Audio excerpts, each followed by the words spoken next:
सब लोगों को याद किया है क्योंकि उत्तर प्रदेश सहित 5 राज्यों में चुनाव होने जा रहे हैं और चुनाव आयोग ने पिछले शनिवार को ये घोषणा करी है। और वो घोषणा जब करी, चुनाव आयोग जिस समय विज्ञान भवन में बैठ कर घोषणा कर रहा था उस समय दिल्ली में लॉकडाउन था। और दिल्ली में लॉकडाउन के समय जब चुनाव आयोग घोषणा कर रहा था तो हम सोच रहे थे कि कोई ना कोई पत्रकार जरूर पूछना चाहिए कि अगर दिल्ली में लॉकडाउन है तो दिल्ली से सटे गाजियाबाद, नोएडा से लेकर मेरठ, बुलंदशहर तक कैसे चुनाव होगा, किस तरह से होगा। या तो दिल्ली सरकार गलत लॉकडाउन कर रही है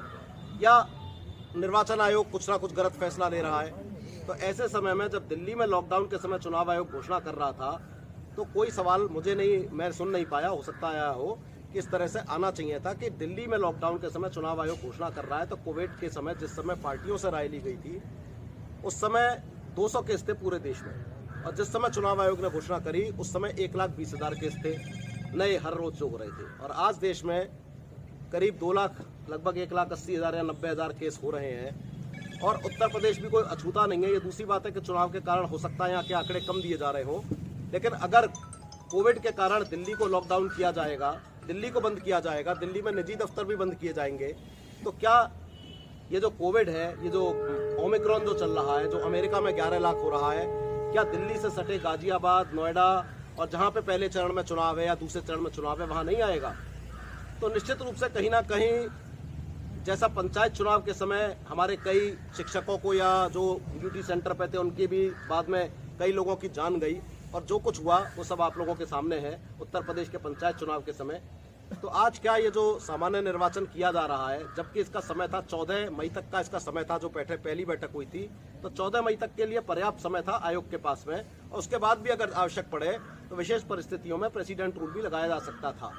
लेकिन जनता की जानमाल की जो भी कुछ है ना परवाह करते हुए जिस तरह चुनाव आयोग ने घोषणा करी और अभी कहा है कि 14 जनवरी तक रैलियों पे भी एक तरह प्रतिबंध लगाया, तो एक तरफ तो आप रैलियों पे भी प्रतिबंध लगा रहे हैं, चुनाव किस तरह कराएंगे, बड़ा असमंजस की स्थिति है। तो ऐसे में लोकदल ने फैसला लिया है कि लोकदल सुप्रीम कोर्ट में एक जनहित याचिका कर दी है, और कल या परसों उसकी सुनवाई भी होगी। और उस जनहित याचिका में ये कहा गया है कि इस समय में जब सुप्रीम कोर्ट भी 50 लोगों के साथ बैठ के नहीं सुन पा रहा हो और वो भी कोविड प्रोटोकॉल के तहत वीडियो कॉन्फ्रेंसिंग पे आज याचिकाएं सुन रहा हो, जहां सुप्रीम कोर्ट के जज भी अगर नहीं बैठ पा रहे हो कोविड में, तो क्या ऐसे समय में जनता की रैलियां कराते हुए चुनाव कराना उचित है? आज देश में बड़े नेता, चाहे नड्डा साहब हो, चाहे राजनाथ सिंह हो, चाहे विपक्ष के नेता हो, सभी कहीं ना कहीं कोविड से, ओमिक्रॉन से पीड़ित हो रहे हैं। तो ऐसे समय ऐसा क्या कारण है कि इस समय पे चुनाव कराया जा रहा है? निश्चित रूप से ये बहुत घातक होगा और हो सकता है इसके परिणाम बहुत गंभीर हों। तो चुनाव आयोग अगर कर सके तो पुनर्विचार करे अपने निर्णय पर, और इस चुनाव को ऐसी परिस्थितियों में क्या करा जा सकता है। सुप्रीम कोर्ट से हम चाहते हैं कि इस समय ओमिक्रॉन के बढ़ते हिस्सों में ये चुनाव नहीं होना चाहिए। इस चुनाव को थोड़ा स्थगित करके 14 मई तक ले जाया जा सकता है। अगर जनहित की, जनता की जानमाल की रखवाली करनी है, अगर सुप्रीम कोर्ट के लोगों को, वकील से लेकर न्यायालय के न्यायाधीशों तक को अपनी जान प्यारी है और वो कोविड प्रोटोकॉल के अंतर्गत वीडियो कॉन्फ्रेंसिंग कर रहे हैं, तो क्या वोट वीडियो कॉन्फ्रेंसिंग पे पड़वाए जाएंगे?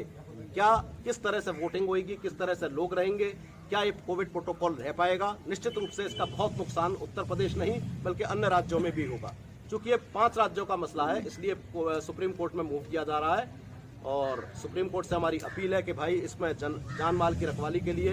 अगर चाहे 50 लोगों की जान जाए, चाहे 100 की जाए, एक आदमी की भी जान चुनाव के कारण नहीं जानी चाहिए। चुनाव इतना महत्वपूर्ण नहीं है, आदमी की जान से महत्वपूर्ण चुनाव नहीं होता।